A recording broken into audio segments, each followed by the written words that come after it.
She said, "I hear that monks are looking for shelter in many homes. Why don't you come and stay in my house?" Gauthama said, "If she's inviting you with so much affection, you must go stay there." Then people saw, "See, he's gone." Gauthama, the Buddha, with a large group of his disciples who was continuously traveling, made a rule that during the monsoon season, those 2.5 months, you can stay in the same place. The rule for the sannyasis or the monks who were with him is you should never stay in any place for more than 2 days.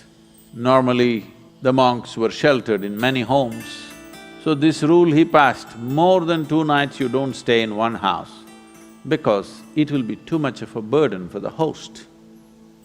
They are housing 10 people, you don't stay there for a month. 2 days, it should have been 1 day.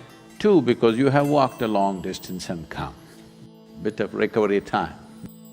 But during the monsoon season, he said, up to 2 to 2.5 months you can stay in one place because walking through the jungles of that region during the monsoon season would be treacherous and many would lose their lives.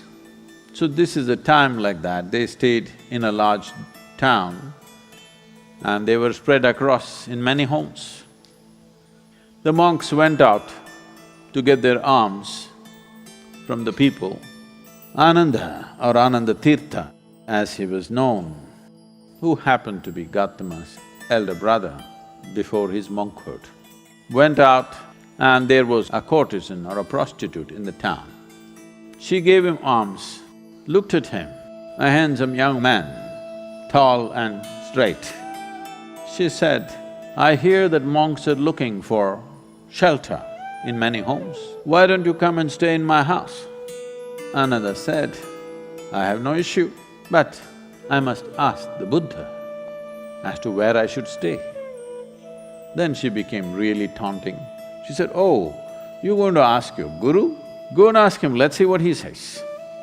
So Ananda brought what he had collected for the day.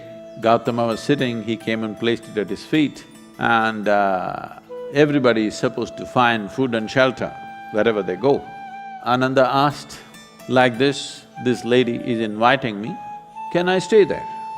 Gauthama said, "If she's inviting you with so much affection, you must go stay there." The townspeople who were sitting here, they said, "What? A monk is going to go and stay in a prostitute's home?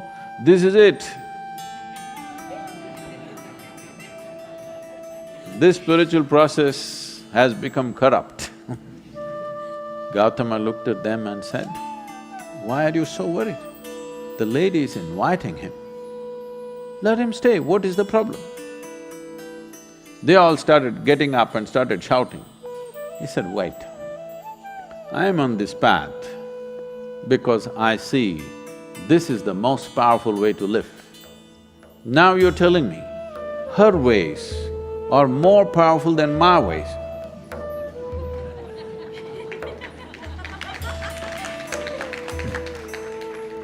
If that is the truth, I will also go and join her.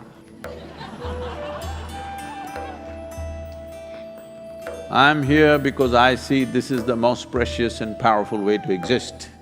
If you think her ways are better than mine, I should also go and join. Because if you're a true seeker, that's how it should be. If you found something much higher, you go for that." Then people shouted and many of them of course leave. Then Ananda went and stayed with her. Monsoon time, because of rains it gets cold, monk is wearing a thin habit. So she gave him a nice silk wrap. He covered himself. Then people saw, "See, he's gone." She made nice cooking and gave it to him, he ate.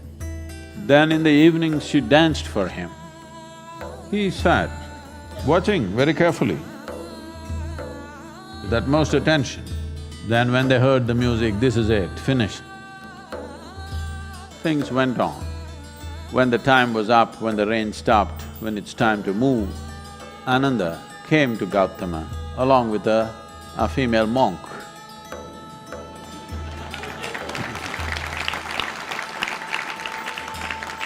So, the power of being on the path of truth has been there, but has been many times at its height, but never got mainstreamed. I see that today, because of our ability to communicate, because of the tools of technology, the natural longing, the innate longing in a human being to find truth. This is not a thought thing. This is not something that been taught to people that you must seek truth. It is natural for human intelligence to seek what is highest. If you are given an option, any human being, given an option, either to be here or there, he will always say, I want to be there. Right now he may be caught up here, but aspiration is to go to whatever is the highest. It is just that we have to show him that there are better highs than getting drunk, there are better highs than drugs, there are better highs than being caught up in social drama, there are better highs than being better than someone else. We just have to show it to him, we have to make him understand there is a better high. Forever, many sages, saints, yogis, gurus have been doing this, but as I said, they were gentle people. They didn't have a voice like me.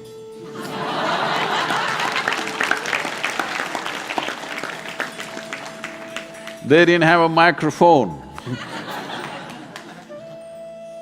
They didn't have tools with which they could speak to somebody there. They could only speak to people here. In spite of that, they did tremendous things.